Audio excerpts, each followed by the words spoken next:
নমস্কার বন্ধুরা, নতুন একটা রেসিপির সঙ্গে আমার চ্যানেলে সকলকে ওয়েলকাম জানাই। আজকের রেসিপিতে রেখেছি এঁচোড়।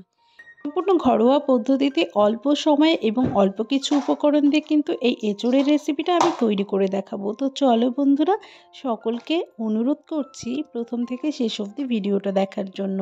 আর যে সকল বন্ধু নতুন আছো তারা চ্যানেলটিকে সাবস্ক্রাইব করে দিও। আজকের এঁচোড় রেসিপিটা তৈরি করে নেওয়ার জন্য প্রথমে এঁচোড়গুলোকে আমি কেটে তার সঙ্গে কয়েকটা আলু, এখানে 3-4টে আলু কেটে এটাকে প্রায় 70% মতো সেদ্ধ করে নিয়েছি। এর পাশাপাশি কিছু মশলা আমি এখানে পেস্ট করে নিয়েছি। এবার কিন্তু রান্না করার পালা। তো রান্নাটা করে নেওয়ার জন্য প্রথমে আমি কড়াইটা ভালো করে গরম করে নিয়ে তার মধ্যে দিয়ে দিলাম 100 গ্রাম মতো সর্ষের তেল। তেলটাকে ভালো করে গরম করে নেব। এবার আমি 1 চামচ মতো গোটা জিরে, 2টো শুকনো লঙ্কা এবং 2টো তেজপাতা মাঝখান থেকে টুকরো করে দিয়ে দেব।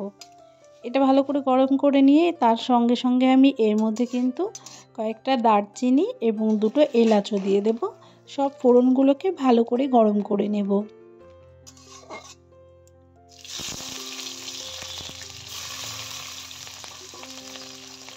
পরে 2টো বড় সাইজের পেঁয়াজ কেটে দেব। তো পেঁয়াজ কুচি দিয়ে পেঁয়াজটাকে হালকা ব্রাউন করে ভেজে নেব। প্রথমে পেঁয়াজটা হালকা ব্রাউন করে ভাজা হয়ে গেলে ওর মধ্যেই কিন্তু বেটে রাখা সব মশলার পেস্টটা আমি দিয়ে দেব। সব মশলাগুলোকে একসঙ্গে দিয়ে ভালো করে কিছুক্ষণ ভেজে নেব।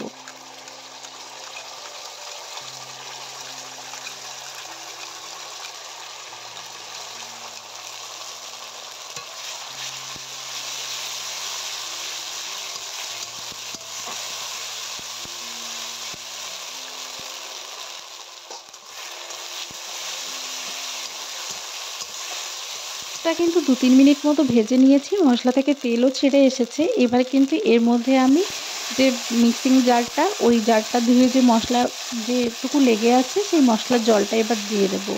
আবারও খানিকক্ষণ মশলাটাকে এখন আমি কষিয়ে নেব।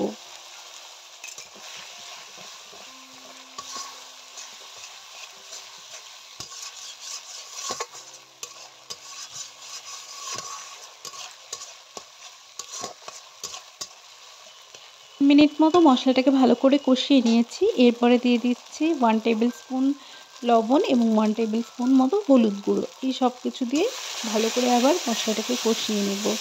আর আমি আগে থেকেই এঁচোড় যখন সেদ্ধ করে নিয়েছিলাম তার মধ্যে আমি কিন্তু লবণ অ্যাড করে দিয়েছিলাম। এরপরে যদি লবণের পরিমাণটা প্রয়োজন হয় তখন পরে চেক করে দেব। সব মশলাগুলোকে আবারও একসঙ্গে মিশিয়ে ভালোভাবে কষিয়ে নেব। এঁচোড় রান্না করার সময় কিন্তু এই মশলা কষানোটাকে ভালো করে খেয়াল রাখতে হবে। মশলাটা যত ভালোভাবে কষানো হবে এঁচোড়ের স্বাদটাও কিন্তু ততটা সুন্দর হবে। এরপরে কিন্তু আমি এখানে একটা টমেটো দিয়ে দিচ্ছি। টমেটোটা আমার কাছে বেশি পাকা ছিল না, তো যেটা ছিল আমি সেটা এখানটায় অ্যাড করলাম এর মধ্যে। এর মধ্যে কিন্তু আলাদা করে আমি লঙ্কার গুঁড়ো বা জিরে গুঁড়ো এইসব অ্যাড করব না, কেননা আমি এখানে গোটা জিরে বেটে দিয়েছি এবং শুকনো লঙ্কা বেটে দিয়েছি। তার জন্য কিন্তু আলাদা করে ওই মশলাগুলো অ্যাড করব না। এই যে সেদ্ধ করে রাখা এঁচোড়টা এবার দিয়ে দিচ্ছি।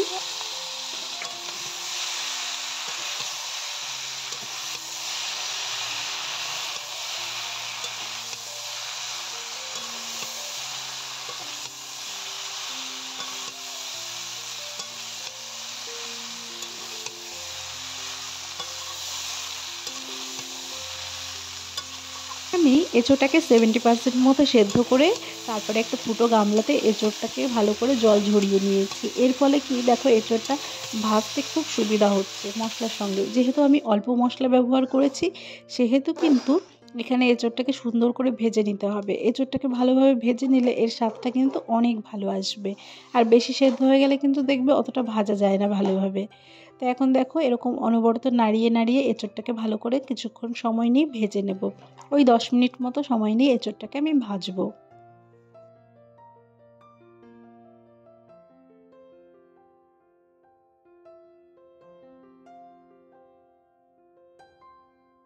এঁচোড়টাকে কিন্তু ভালোভাবে আমি কষিয়েও নিয়েছি। এরপর কিন্তু আমি ঝোলের জন্য সামান্য একটু জল দিয়ে দেবো। এঁচোড় রান্না করার সময় একটা জিনিস মাথায় রাখতে হবে, ঝোলটা কিন্তু বেশি দেওয়া যাবে না। এঁচোড়টা যদি বেশি ঝোল হয় তাহলে খেতে অতটা ভালো লাগবে না।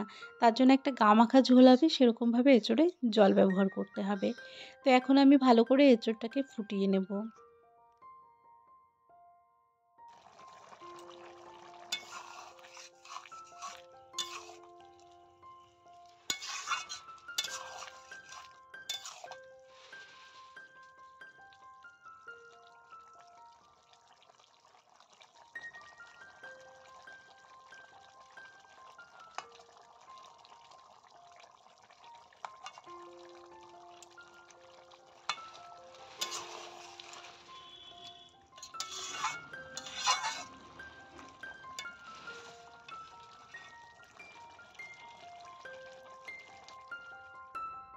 এখানে আমি কয়েকটা এঁচড় দেখে নিলাম কতটা গলেছে কিনা। তো এখনও একটুখানি সময় লাগবে পুরোপুরি সেদ্ধ হওয়ার জন্য। আর এর মধ্যে আমি একটু লবণে চেক করে নিয়েছি, তো এখন আমি সামান্য একটু লবণ অ্যাড করে দিচ্ছি। এবার কিন্তু এঁচড়টাকে আমি 10 মিনিট মতো রান্না করে নেব ভালোভাবে।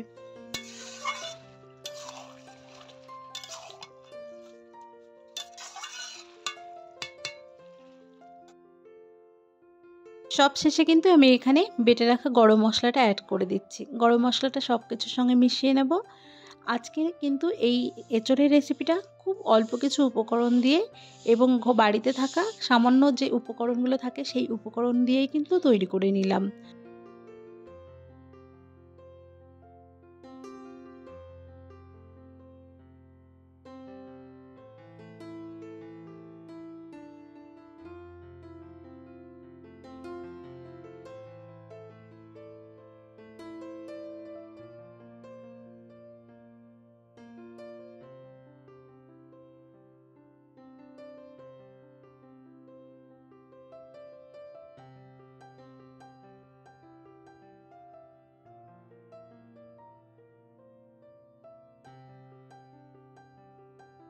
আর এইরকমভাবে অল্প তেল মশলায় এরকমভাবে ঘরোয়া পদ্ধতিতে যদি এঁচোড় রান্না করো তাহলে কিন্তু খেতে সত্যি অনেক সুন্দর হয়। আর এতে করে কিন্তু এই খাবারটা বেশি রিচও হয় না, তো খেতে কোনো রকম সমস্যা হয় না। এঁচোড়টা যেহেতু একটু ভারী সবজি, এটা কিন্তু হজম হতে একটু সময় নেয়।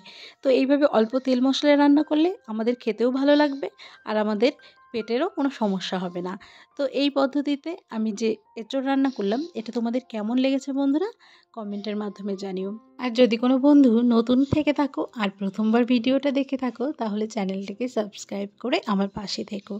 আশা করছি বন্ধুরা তোমাদের ভালো লেগেছে রেসিপিটা। আমি এখন এঁচোড়টা নামিয়ে তোমাদের আরেকবার দেখাচ্ছি।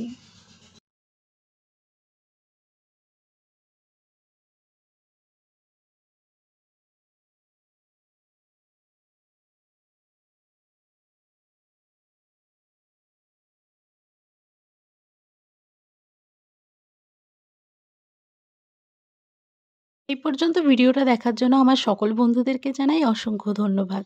তোমাদের সঙ্গে দেখা হচ্ছে পরবর্তী রেসিপি নিয়ে। সবাই ভালো থেকো, সুস্থ থেকো।